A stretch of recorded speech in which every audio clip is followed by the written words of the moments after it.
18-র পরে আমাকে তো আসলে পোস্টারই জায়গা দেওয়া হতো না, সো নমিনেশন পাওয়াটা আমি আশাও করিনি। কারণ অনেক বছর ধরে তো কাজ করছি, থিয়েটার করেছি, সেশনপুর করেছি, মাঝখানে অনেকটা সময় আমার বিরতি ছিল। কেন বিরতি ছিল সেটাও জানেন, কিন্তু এত বছর পর, কেরিয়ারের এত বছর পর আমি প্রথমবার নমিনেশন পেয়েছি। অ্যাওয়ার্ড পাবো কিনা সেটা জানি না, কিন্তু নমিনেশন পেয়ে মহা খুশি।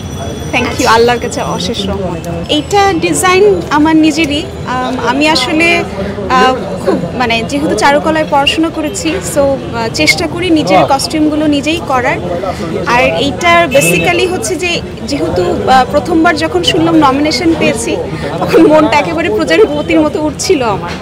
তো আমার বাবাকে ভীষণ মনে পড়ছিল। আমার বাবা সাদা খুব পছন্দ করতেন, সো আমি তার কথা মাথায় রেখেই এটা করেছি। এইটা তো জানি না, বাট আমি আসলে যেহেতু পড়াশোনাটা চারুকলায় পেইন্টিংয়ে, আর আমরা থিয়েটার করি, আমাদের আসলে অনেক কিছুই শিখতে হয়। সো যখন চাইলে আমরা রাস্তায় বসে মেকআপটাও করে ফেলি, চাইলে আমরা যখন কোনো কাপড় ছিঁড়ে যায় সাথে সাথে সেটা সেলাইও করে ফেলি, কারণ আমাদের সেগুলো শিখতে হয়। সো সেইটাকে প্রফেশনালি নেবো কি না জানি না, কিন্তু কয়েকদিন ধরে বেশ সাড়া পাচ্ছি, সবাই বলছে যে ড্রেসগুলো ভালো হচ্ছে। সো দেখি, যদি মনে হয় অবশ্যই। আমার একটা অলরেডি ছিল, যেটার নাম ছিল নওশাবাজ অরা। যদি সবার খুব চায়, তাহলে হয়তো বা এমন হতেও পারে।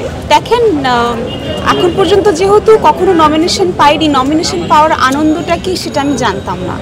তো নমিনেশন পাওয়ার পর আমার কাছে মনে হলো যে এটা তো আর কিছুই নয়, এটা তো আর এক ধরনের দোয়া, দর্শকের দোয়া এবং ইন্ডাস্ট্রির সিনিয়রদের দোয়াই বলতে পারেন, যে একটা মেয়ে একটা ভালো কাজ করেছে, অনেক বছর ধরে থিয়েটার করেছে, সে নিজেই এই ইন্ডাস্ট্রিতে এসছে। আমি কারো হাত ধরে আসিনি, আমি নিজেই টুকটুক করতে করতে এসছি। আমার এক ধরনের জার্নি আছে।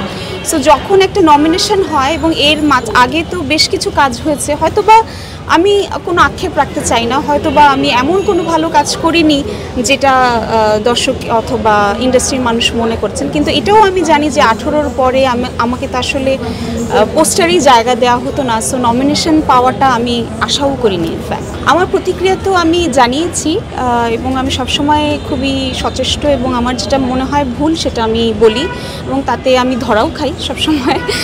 সো বাট আমি এটা সবসময় বলে যাব, যেটা আমার কাছে ভুল মনে হবে আমি সেটা বলে যাব, এবং আমি যদি ভুলও করি সেটাও আমি বলবো যে আমি ভুল করেছি, কিন্তু যেটা ভুল সেটা আমি বলে যাব। আর আমার মনে হয় যে যেই ডিসিশনই আমরা নেই না কেন, যেই ধরনের পদক্ষেপই আমরা নেই না কেন, এটা আমাদের একটু মাথায় রাখা উচিত যে আমরা প্রথমেই একজনকে হয়রানি না করে তাকে কিছু জিজ্ঞাসাবাদও করতে পারি। কারণ আমি যেহেতু জানি যে এটার কষ্ট কী, আল্লাহর কাছে হাজার রহমত যে আপনি যার কথা বলছেন ফারিয়া, অথবা ওনারা মাত্র 2 দিনের মধ্যেই ছাড়া পেয়েছেন। সো আসলে এইটা যদি অনেক দিন হতো, তাহলে জীবনটা আসলে কি হয় এটা আসলে আমি হাড়ে হাড়ে জানি। সো আমি চাই না যে এই কষ্ট, অথবা এই কোনো ফ্যামিলি, শুধুমাত্র হয় কি যে একজন শিল্পী তো কষ্ট পায় না, পায় তার পুরো ফ্যামিলি। সো আমি আমার বাবা মাকে অনেক স্ট্রাগল করতে দেখেছি, এখনও তারা করছেন মানসিকভাবেও। সো এটা আসলে কারোর সাথে যাতে না হয়, এটাই আমার কাছে সকল।